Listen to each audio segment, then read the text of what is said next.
అందరికీ నమస్కారం అండి. మాటకి ఎంత విలువ ఉంటుందో మనకు తెలియాలంటే ఒక్కసారి ఈ చాగంటి కోటేశ్వరరావు గారు మాట్లాడి అసలు అరుణాచలం అనేటటువంటి క్షేత్రం ఒకటి ఉంది. పరమశివుని యొక్క పరిపూర్ణమైన అనుగ్రహం ఉన్నది. అక్కడికి వెళ్ళాలనేటటువంటి కోరిక పుట్టడం జరగదు. ఎందుకని? అసలు కొన్ని కోట్ల జన్మలెత్తితే తప్ప అరుణాచల పర్వతం గురించి తెలుసుకోడు. అరుణాచల ప్రవేశమునకు ముందు, అరుణాచల ప్రవేశము తరువాత అని జీవుడికి విభాగం చేస్తారు. అసలు వీడెప్పుడైనా అరుణాచలం వెళ్ళాడా చూస్తాడు. అరుణాచలం వెళ్ళాడు, ఆ జీవుడి స్థాయి వేరు. అరుణాచలం వెళ్ళలేదు, ఆ జీవుడి స్థాయి వేరు.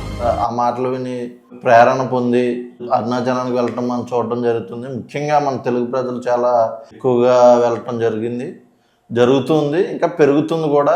దాని మీద ప్రజెంట్ ఇప్పుడు మనకి తెలుగు వర్సెస్ తమిళ్ అని, ఎందుకంటే తెలుగు వాళ్ళ డామినేషన్ ఎక్కువ అయిపోతుందని దాని గురించి మనం ఈరోజు మామూలుగా డిస్కషన్ పెట్టుకుందాం. నువ్వు చెప్పేదాకా నాకు అసలు తెలియదు. చాగంటి కోటేశ్వర గారి మాటల ప్రభావం ఖచ్చితంగా ఉంది. దాన్ని మనం కాదన్నాం, తీయలేం కూడా. ముందు నువ్వు చెప్పేదాకా నాకు అసలు తెలియదు దానివల్ల ఫేమస్ అయిందని. ఫేమస్ అంటే ఇప్పుడు తెలుగు వాళ్ళకి ఎక్కడంటే నీకు భక్తి బాగా ఎక్కువ, కాకపోతే తొందరగా రిజల్ట్ వచ్చి వాటి మీద కొంచెం ఎక్కువ ఇది చూపిస్తుంటారు. అలాగే షిరిడీని కూడా తెలుగుమయం చేసేసారు. అవునా? ఇప్పుడు చాలా రోజులైంది, తెలియదు నాకు. ఇది ఇప్పుడు అందులో మనం పాజిటివ్ తీసుకోవాలో నెగిటివ్ తీసుకోవాలో రెండు ఉంటాయి. మన ఊర్లో ఒక గుడి ఉందనుకో, కొంతమంది వస్తారు, కొంతమంది ఊళ్ళో వాళ్ళు వెళ్ళకపోవచ్చు, కానీ పై ఊరోళ్ళు మన గుడికి వస్తారు. వాళ్ళ ఊర్లో కూడా అదే గుడి ఉంటుంది, అదే దేవుడు ఉంటాడు. కాకపోతే ఆ స్థల ప్రాశస్త్యమో లేకపోతే దానికి సంబంధించి వాళ్ళకున్న నమ్మకాలు బట్టి వాళ్ళు రావటం జరుగుతుంది. సో ఓకే, ఇప్పుడు అక్కడ మేజర్గా ఇష్యూ ఏంటి అంటే తెలుగు బోర్డు పేర్లు పెట్టడం వల్ల, లేకపోతే పేరు మార్చడం వాళ్ళకి ఇబ్బందికరమైందనా? తమిళ వాళ్ళకి భాషాభిమానం అయితే ఇప్పుడు ప్రజెంట్ది పేరు ఇష్యూ వచ్చింది. ప్రజెంట్ అయితే ఒక కర్ణాటక బస్సు అరుణాచలం అని రాసి పేరు అది వెళ్ళింది అనమాట. ఆ బస్సు మళ్ళీ అరుణాచలం దాటి లోపలికి కూడా వెళ్తుంది, తమిళనాడు లోపల ఇంకా ఎక్కువకి. కానీ వీళ్ళు ప్రజలు ఎక్కువ అదే మన ముఖ్యంగా తెలుగు ప్రజల్లో మన కర్ణాటక బోర్డర్ సర్కిల్లో వాళ్ళు అరుణాచలం వెళ్ళాలి కాబట్టి ఆ పేరు మీద అరుణాచలం అని రాశారు.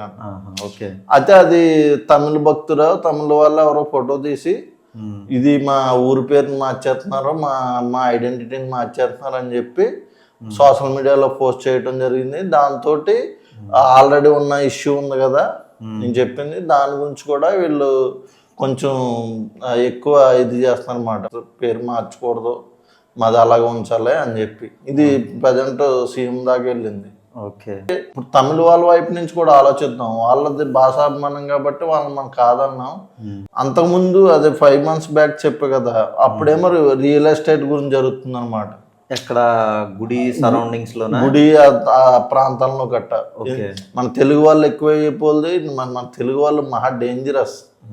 నేను అనకూడదు కానీ చాలా చాలా డేంజరస్ అనమాట. ఒక్క అంటార్కిటికా ఖండంలో తప్ప మిగిలిన అన్ని దేశాల్లో కూడా మన వాళ్ళు బాగా వేసేస్తారు. ఒక్క చిన్న గ్యాప్ వస్తే అందరితో కలుపుకుని వెళ్ళిపోతారు.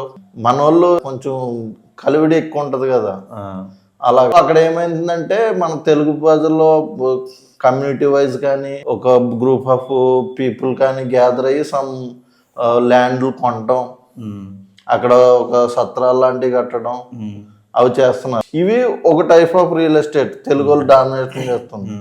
రెండోది ఏంటంటే ప్రైవేట్ ల్యాండ్ కొనుక్కుని ఒక పెద్ద రిచ్ పర్సన్ వాళ్ళు వచ్చినప్పుడు గుడికి వచ్చినప్పుడు గట్ట ఉంటారు కదా, వాళ్ళకి లెక్క లేకుండా అక్కడ ఉండేలా ఎవరైతే బిల్డింగ్ ఉన్నారో వాళ్ళకి అద్దె వస్తుంది, వీళ్ళకి సేఫ్ ఉంటది అని ఏముంటాయి, ఆ విధంగా పెరుగుతుంది. అయితే ఇది అక్కడ ఉన్న రియల్టర్స్ కి అది కొంచెం ఎబ్బెట్టుగా మారింది అనమాట.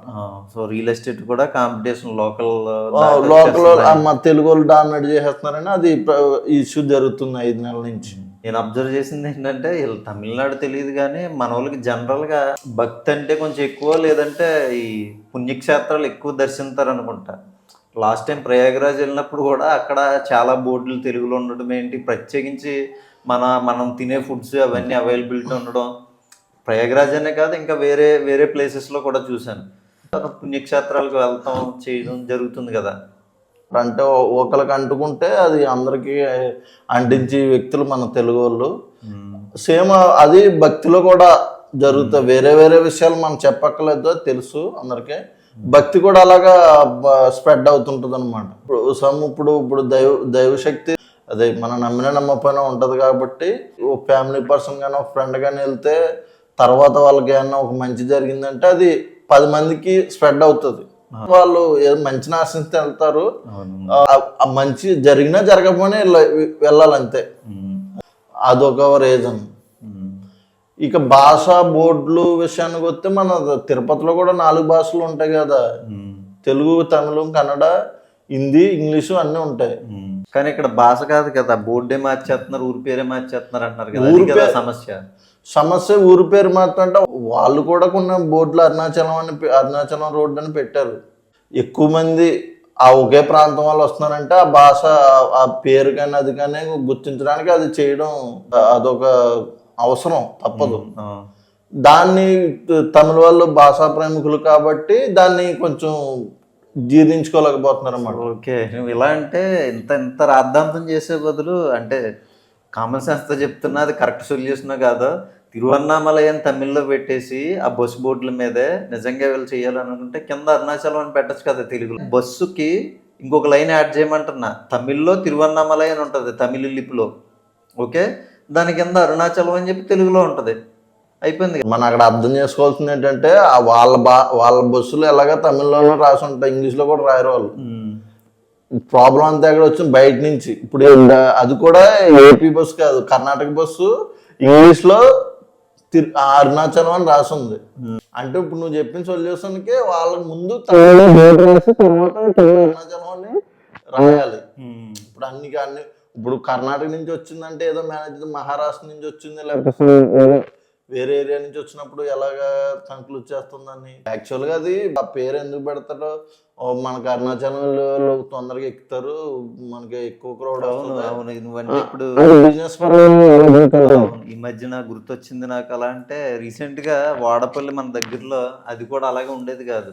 ప్రత్యేకించి శనివారం నాడు బస్సులు స్పెషల్గా వేసి వాడపల్లి అది అని చెప్పి బోర్డులు పెట్టి చేస్తున్నారు. జనం క్రౌడ్ పెరిగి కొలది ఇప్పుడు అరుణాచలంలో కూడా చాగంటి వారు చెప్పిన తర్వాత క్రౌడ్ పెరిగిన తర్వాత ట్రేడింగ్ పెరిగింది, అంతా బాగా బిజినెస్లు అన్ని బాగా రన్ అవుతుంది. కొబ్బరికాయలు అమ్మే వాళ్ళు ఎక్కువ అమ్ముతున్నారు, ఆ ప్రసాదాలు అమ్మే వాళ్ళు. కానీ అక్కడ చుట్టుపక్కల ఎలాగని నీకు క్రౌడ్ ఎక్కితే వాళ్ళు ఏమి తినకుండా కానీ ఏం చేయకుండా ఉంటారు కదా, ఉండడానికన్నా మినిమం బేర్ చేస్తారు కదా, అలా పెరిగింది. కాకపోతే వీళ్ళకి ఇష్యూ ఎక్కడ వచ్చిందంటే ల్యాండ్లు కాడ రియల్టర్స్కి మధ్య కొంచెం ఇది అయింది అనమాట.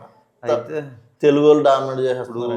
చిన్న వ్యాపారస్తులు అందరూ సంతోషంగానే ఉన్నారు, ఆ వ్యాపారం పెరిగింది. కాకపోతే వాళ్ళకి కొంచెం భాషాభిమానం అనేది కొంచెం ఎక్కువ ఉంటుంది. దాన్ని బట్టి మనం మసులుకోవాలి.